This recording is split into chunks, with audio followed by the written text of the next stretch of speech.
मराठा आरक्षणासाठीचा लढा आम्ही स्वतंत्र लढू असं सुनील नागणे यांचं म्हणणं आहे। धाराशिवमधील मराठा क्रांती मोर्चाचे राज्य समन्वयक आहेत सुनील नागणे यांनी ही भूमिका घेतली आहे। मराठा समाजाची लढाई हक्काचं आरक्षण मिळावं याकरता आहे। राज्यभरात मराठा समाजाला संभ्रमित करण्याचं काम सध्या सुरू आहे असा देखील त्यांचा आरोप आहे।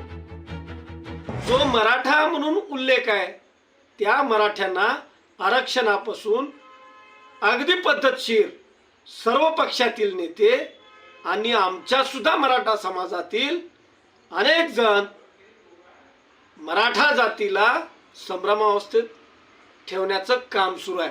जर सरसकट मराठा समाजाला कोणीही प्रमाणपत्र दिलं तर ते टिकणार नाही, आम्ही अनेक वर्षापासून सांगतोय। म्हणून आमची नोंद मराठा आहे, आम्हाला मराठा म्हणून 50%च्या ओबीसी मधून आरक्षण हेच न्यायाचं होईल, अन्यथा आमच्यावर अन्याय होईल याचा सरकारनं गांभीर्यपूर्वक विचार केला पाहिजे।